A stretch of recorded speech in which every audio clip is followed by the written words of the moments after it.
is Histories and Mysteries. I'm Ashley. And I'm Jessica. And on this week's episode, Ashley is going to be talking about the Stanley Hotel. Yes.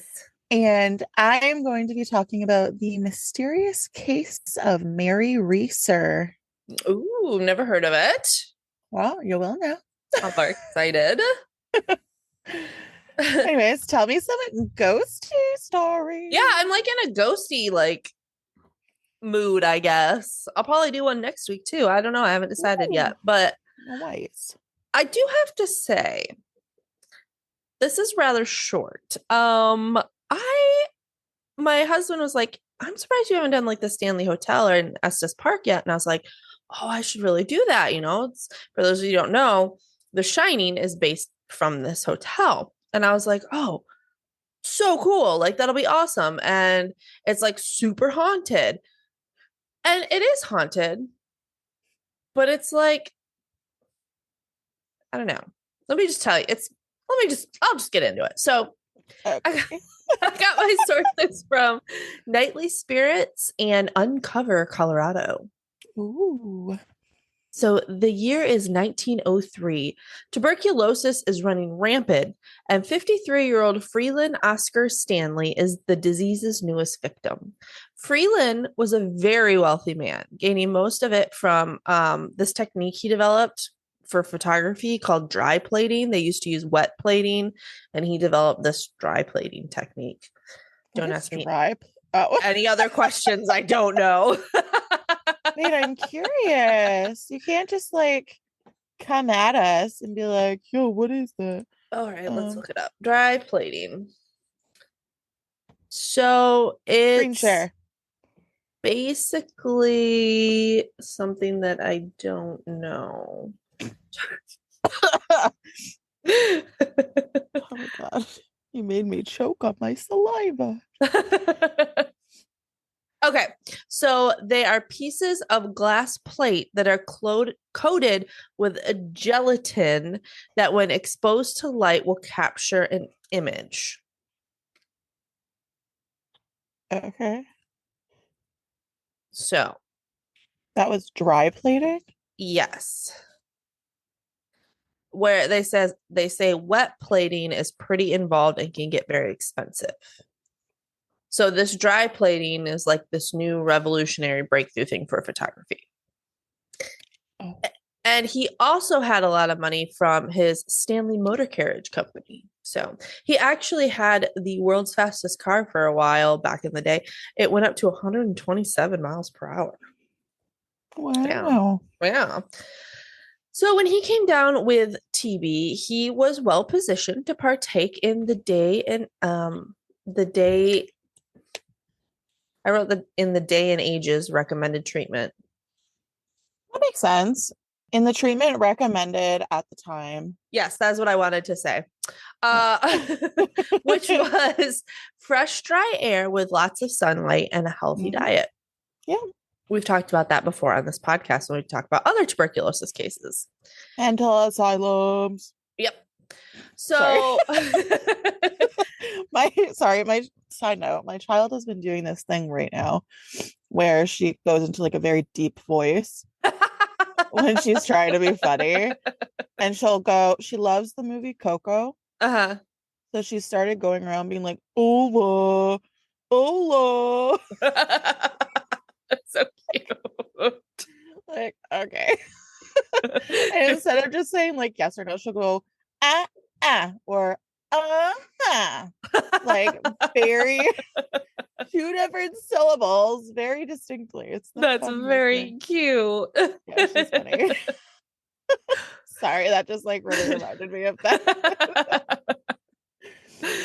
So people who could afford treatment like that, instead of having to go to the asylums that they have created for them, would go to really mountainous areas like the Rocky Mountains in Colorado. And Freeland was no different. He was a rich bitch. So him and his wife headed to Denver in March of 1903. First, they were in a hotel, and the doctor was like, "Oh, you should be in a house of like just you." So, I mean, good on the doctor. I mean, he didn't understand why, but you're spreading germs and being around other people's germs. So that was pretty medically backed. So they decided to rent a little house in the mountains. And the doctor recommended Estes Park, which is very mountainous and similar to what he called the elite resort in Switzerland for TB. So once again, him and his wife headed out to Estes Park, where they rented a small cabin. And this seemed to do the trick because Freeland's health greatly improved. And because of this and the beauty of the area, Freeland decided to purchase some property in the area and return there every summer. And they loved it. So Freeland decided to turn the area into a resort town. He had enough money to just pick a town and be like, this will be a resort town. That's crazy. Yeah. What? Yeah. Seriously, that's insane. I know. So in 1907, he erected the Stanley Hotel. 2 years after the Stanley Hotel was built on June 25th, 1911, the area had experienced severe flooding. And because of this, the power went out. So they did have power at this hotel. He built like his own like electric power grid type thing. Who just picks up and does that? I know. I like know. In the mountains. That just seems like a lot of work. Yeah. Yeah. And a lot of money. Crazy. Yeah. Oh. So this hotel did have power and it went out because of this flooding, but thankfully Freeland had installed gas lanterns in each room for such an occasion. That's so smart. Yeah.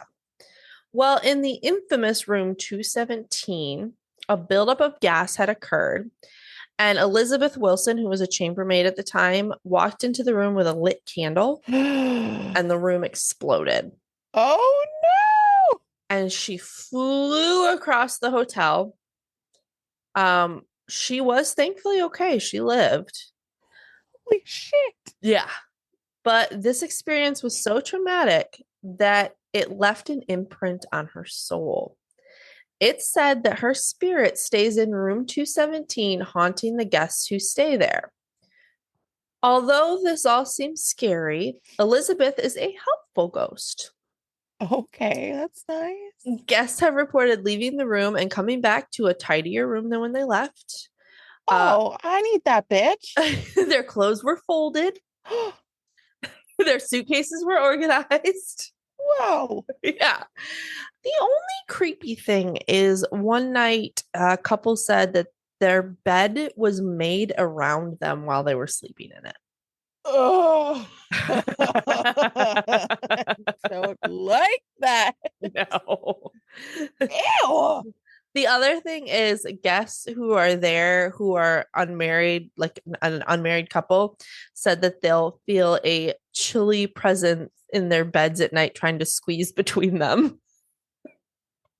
She's so fucking funny. She's like, no premarital sex on my watch. The thought that I was thinking when she is like packing everything and cleaning, and she's basically just trying to get them out so that the same thing doesn't happen to them. Oh, maybe. Yeah. Like, yeah. Pack up and get your shit out. Yeah. You don't want to get blown up. Yeah, that could be. But crazy. I think it's crazy that she lived. Yeah. Yeah. Especially in that day and age. Yeah. Yeah. Holy crap. There have also been sightings of Stanley himself, who passed away at the age of 91. People say they've seen him in the bar and the billiard room, and they've seen his wife, Flora, at the hotel's piano. People have also seen the ghost of a child who wanders the halls and will sometimes play with people's hair. And other people have heard children's laughter in the halls with no one around. I don't like that. Yeah. The children thing is creepy. I'm just like imagining when our children are old enough that they like are in their own beds and they just come into our rooms at night and they just stand there and stare at us. I think I told this story on the podcast before, so stop me if I have. But Cody's friend was staying in our house when he was in Arizona. Yeah, and his kid was looking for him.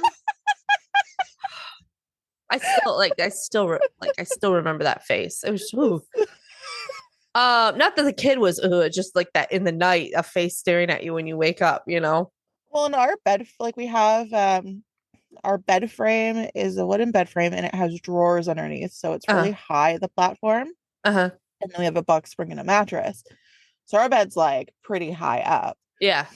And so I can just imagine Evie coming in, like not even being able to like see her. She's like right beside, and she tries climbing up, and it's the funniest thing ever. Oh But my gosh. Just feel like a little hand. yeah, apparently. Oh my gosh. um, People have also said that they'll suddenly become ill and then they'll be fine. There's also I like this one. There's also a pet cemetery on the property. Oh, have you never seen Pet Cemetery? Well, yeah, but this is a normal pet cemetery. Okay. And the owners have had their animals buried there. And there is a golden retriever named Cassie who is buried there. Oh, And she still delivers newspapers, and you can hear her scratching on the door waiting to be let in from outside. oh, what a sweet girl. I know. What a good doggy. There's also a cave system located under the hotel that staff would use to move about because back then to see staff was like taboo. You shouldn't do that. So they have a cave system underneath, and it is said to be haunted by a pastry chef You know, that works shit. there. Yeah, and people say they can smell baked goods constantly in the caves, which that sounds great. That'd be nice. Yeah, I'm sure there's lots of spiders though, ready to eat your probably, face. probably. In room 401, there's a not so nice male ghost that inhabits it. Women have said that they were inappropriately touched while standing in a closet of the room. And a man said he saw his wedding ring move from the counter to the bathroom to down the sink. Oh, that's mean. Yeah. So this guy, not a great guy. Real jerk. In 407, people have been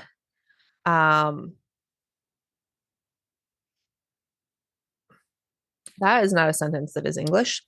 Tell it to me. It says in room 407, people have been tucked into bed, and this said people.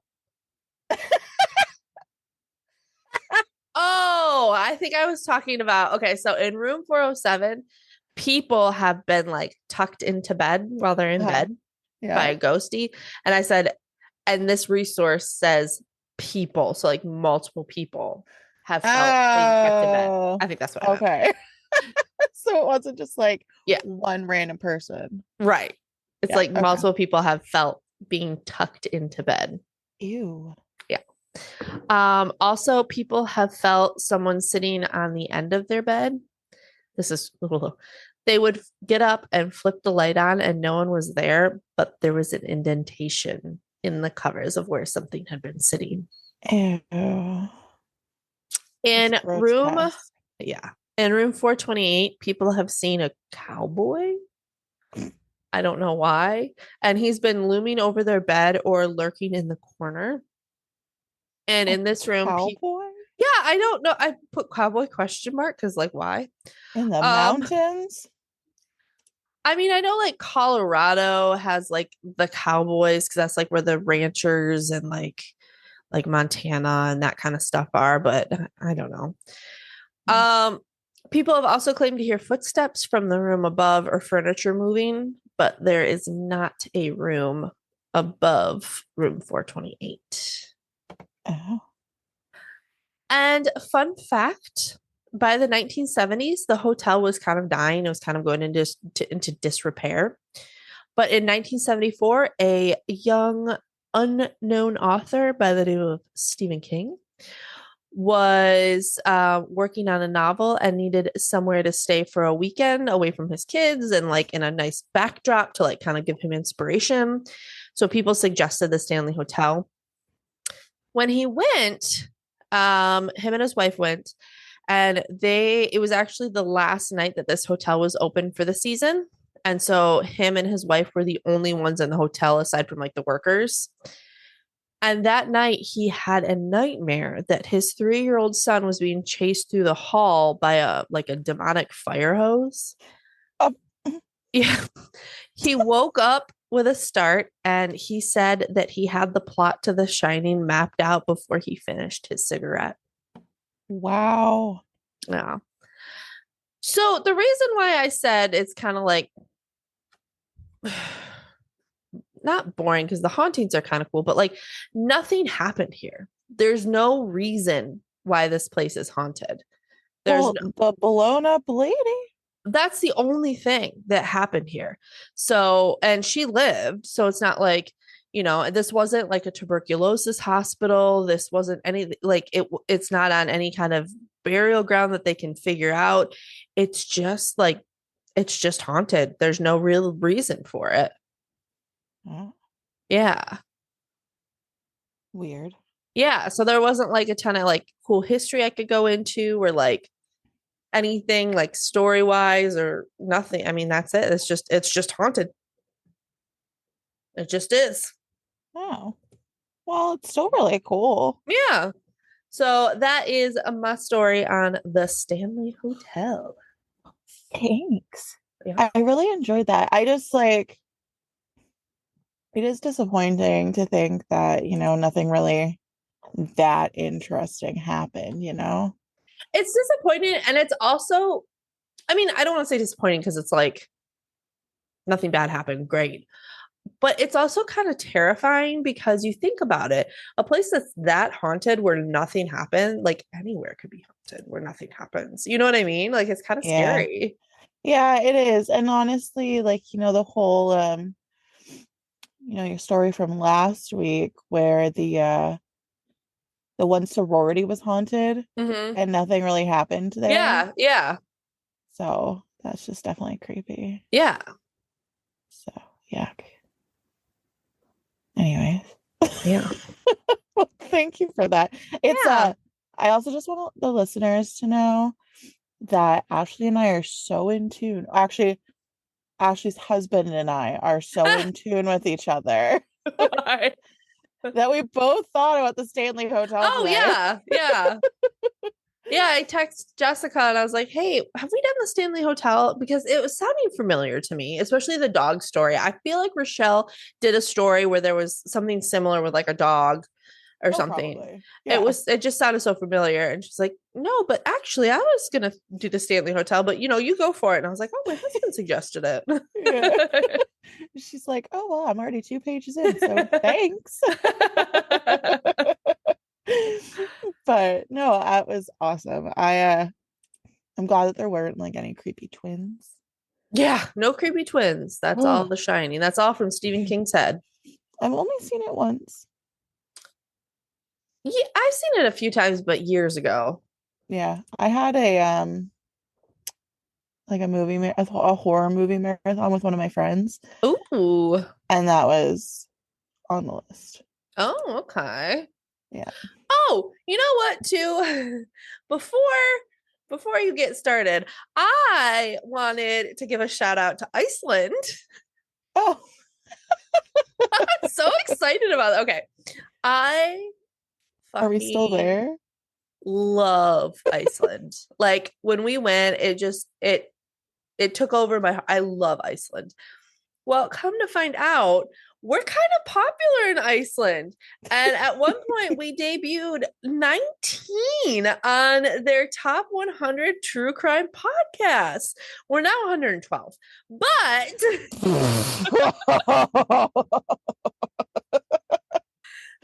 but I How think the it's because turntables. oh well no, I guess it is. We just turned but anyway, I love that there's people in Iceland listening to us. So hello, Icelandic people. I love you. I'm so excited. Okay, go ahead with your story now. Okay. I yeah, I don't know if we have yet, but I just wanted to shout out to our listener Terry. Oh yeah, Um Terry. yeah, she's like, or sorry, they're super active in our Facebook group. Yeah, we love that. Yeah. So, thank you. Yeah. Especially for sharing all the Brendan Fraser memes with me. Jessica loves those. Yeah. Apparently, Terry also really loves Brendan Fraser. So Love that. I love that this podcast has brought. Brendan Fraser fans together. Also, if you haven't already, take a look at us on Instagram. We're pretty consistent with posts there. We post a lot more there, a lot of like just other like fun stuff. So if you're not following us on Instagram, go check out our Instagram, Histories and Mysteries podcast, I believe. Yeah, I know how to use it a lot better than Facebook. It's really hard posting. We have like a page in a group, but I don't really know which is which, and I don't get any notifications. So Yeah, that's weird. I don't know. And then It's we get the ghost notifications. yeah, I know. It's weird. Anyways, okay. So I'm going to be talking about the mysterious case of Mary Reeser. Okay. Okay. I got my sources from All That's Interesting, TampaBay.com, and Medium.com. Ooh. So you've probably heard this story. Okay. Well, it doesn't sound, it's not like immediately jumping out at me. So I'll let you know if I recognize it. You'll know it. Mary Reeser was a native of Columbia, Pennsylvania, as was her husband, Dr. Richard Reeser Sr. She relocated to St. Petersburg a few years after her husband passed away in order to be near her son and her grandchildren. Reeser cherished her relationships, needlepoint, and socializing. She didn't like the heat in Florida, and she really missed her friends back home. On the final day he saw her, her son could see she was sad about it. She hadn't eaten supper because she had been too anxious about returning home because she was worried that the trip would somehow fall through. Hmm. Many are still perplexed about Mary Reeser's death from more than 70 years ago, and with good reason. On July 1st, 1951, in St. Petersburg, Florida, she was found in a pile of ash. Like, Uh, like her body was in a pile of ash, or she was also ash. She was also ash. Oh God. Although the chair she was in when she died burned as well, the rest of her house was largely undamaged, save for some soot and a few melted light switches. So, how could her remains have been incinerated without causing the apartment to burn to the ground? Spontaneous combustion. Yeah. I'm gonna do a story on that as well. Yeah. We're like here. Oh, yeah. Oh, yeah. So, her case was the subject of numerous, widely disseminated theories. The FBI was called in because local authorities were at a loss for words. The agency's experts swiftly issued a report on Mary Reeser's death that provided a clear justification for the peculiar circumstances surrounding it. The Cinder Lady enigma continues as a result of the skepticism of many people. Pansy Carpenter, Reeser's landlady, visited her flat to deliver a telegram, which I was like, the fuck? The fuck a telegram, right? Like it's 1950s. That shit seems like Yeah, yeah. earlier shit. But I looked it up. The last telegram was sent on in 1977. Oh wow. Do you think that Yeah. person knew too? Like this is gonna be the last telegram ever sent. And then Yeah. like why did he never send another telegram? Right. Oh, I interesting. don't know. But like you think about that, right? Like there was always the last time that you didn't know about.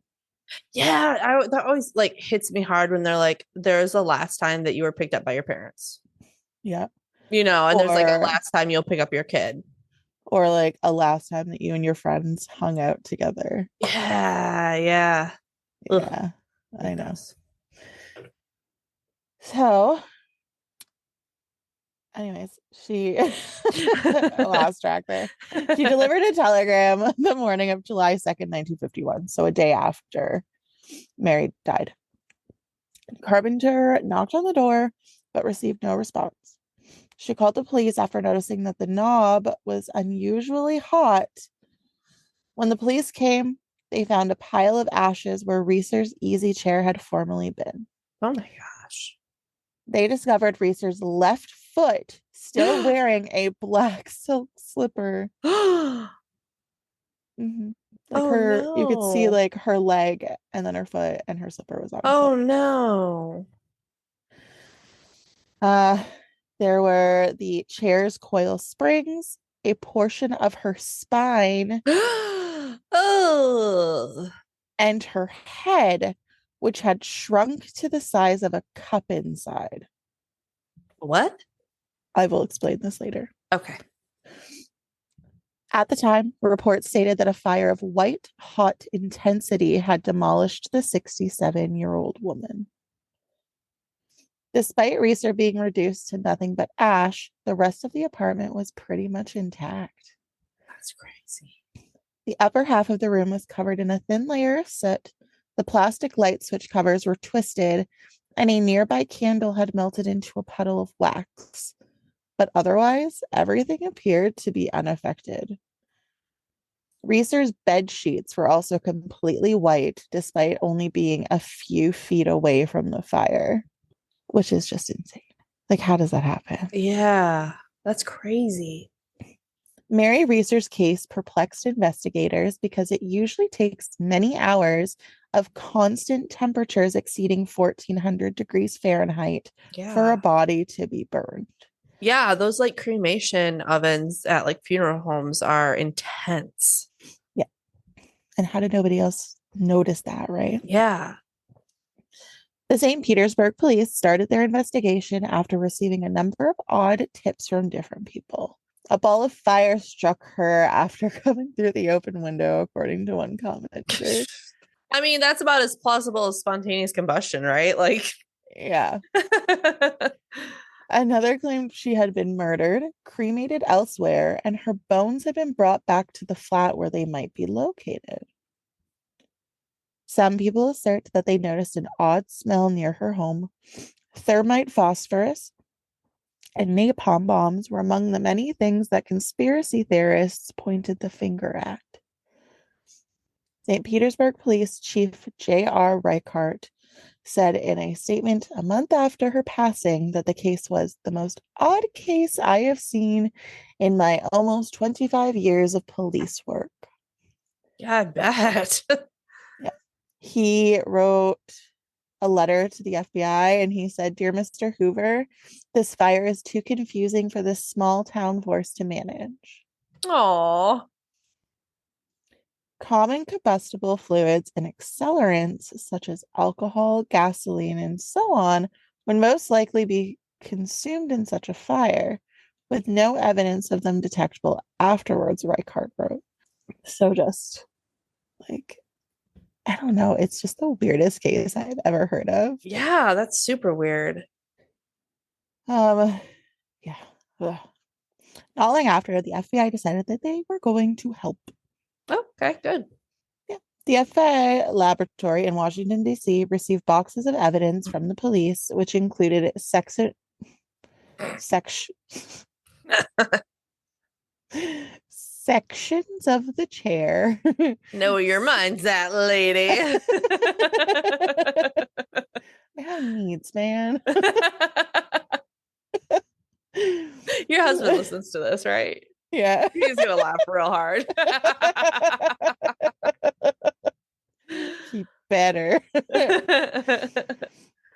So they sent sections of the chair, smoke samples, rubble from the walls and floor, and sections of the apartment carpeting. Agents from the FBI investigated Reeser's enigmatic death for 3 weeks. Her death was the subject of one of the most widely held theories, which postulated that she had died of spontaneous human combustion.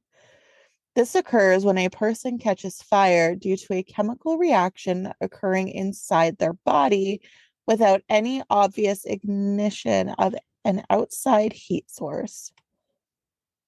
Despite reports of supposed human combustion dating back to 1663, not all scientists have been persuaded. The FBI said that Reeser's untimely death was brought on by something known as the Wick effect, rejecting the claim that she had died of spontaneous human combustion. The Wick effect happens when a person's body fat continuously fuels a fire. But how did that fire start if it wasn't spontaneous human combustion? I'll get there. Oh, okay. I think. I'm fairly certain I do. If not, I'll let you know because I know what happens. Okay. Dr. Richard Reeser Jr., Mary Reeser's son, claimed that his mother had intended to put on her nightgown, take 2 sleeping pills, and light a cigarette before bed. Okay, I do get to it. He had seen his mother just hours before she passed away. According to the FBI investigators investigating the case, Reeser had been smoking when she drifted off to sleep, and hot ash from her cigarette fell onto her combustible nightgown, setting it ablaze. Her nightgown was composed of rayon acetate, and it could have caught fire from cigarette ash at the moment of her death. Isn't that crazy? Your clothes killed you. But like,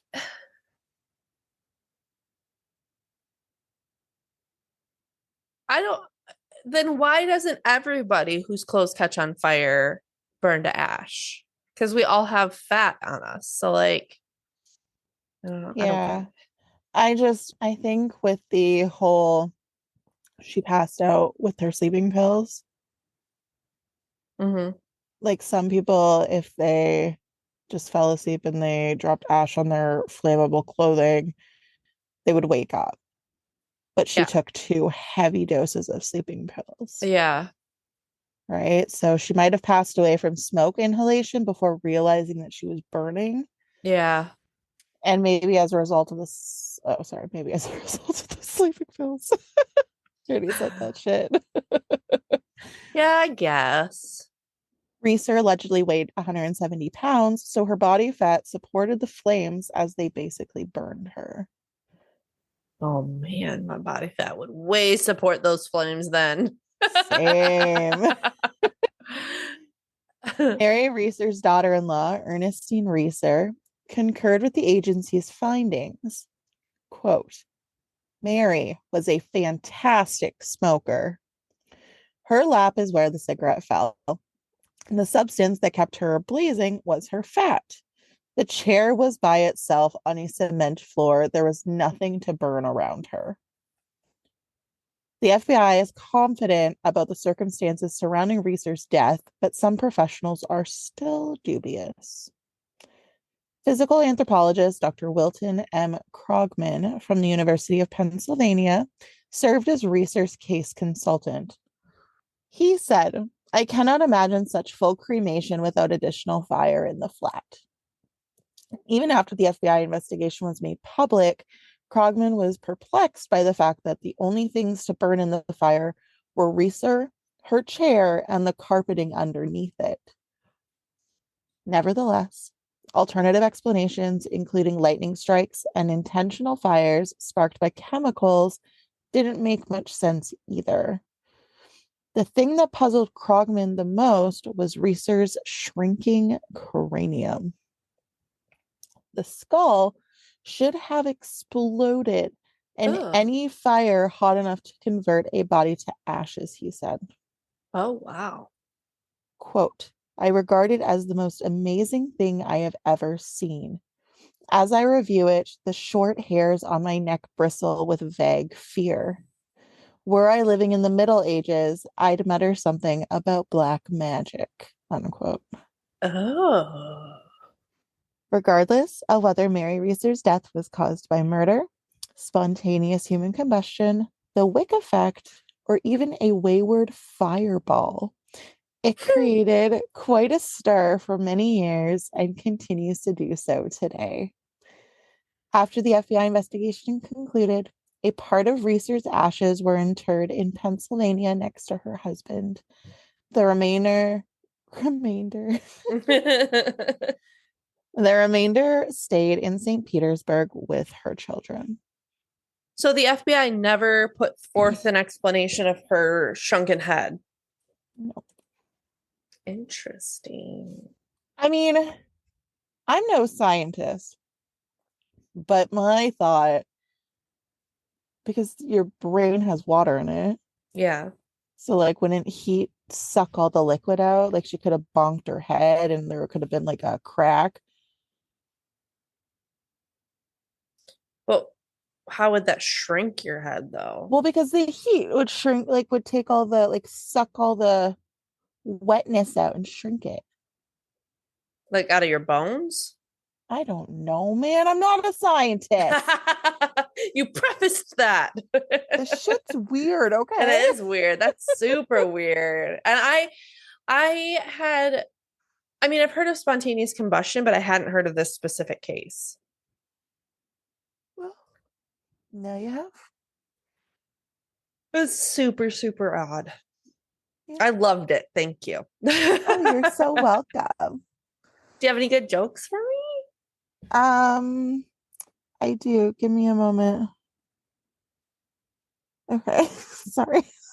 Kyle sent me a reaction meme to something I sent to him, and it was really funny.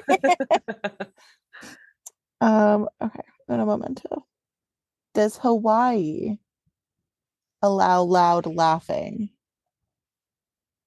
Or just aloha? I like that one a lot. I like that one a lot. Okay. I have another one. 97% of people are stupid.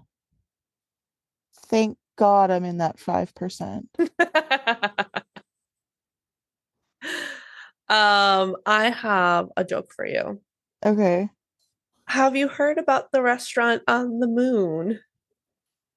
It's out of this world. Great food, no atmosphere. I like that one. I'm sure people have heard this one. I've heard it, but I like it. I asked my wife if I was the only one she slept with. She said yes. The others were sevens and eights.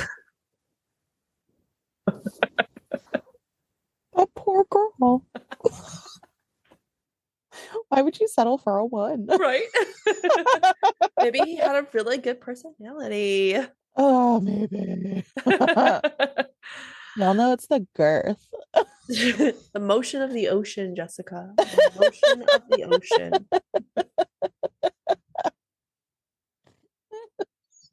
Well, if you want any more of this wonderful humor, you can find us on Facebook, Instagram, and YouTube. And if you'd like to rate and review us, you can do so on Apple Podcasts and Spotify.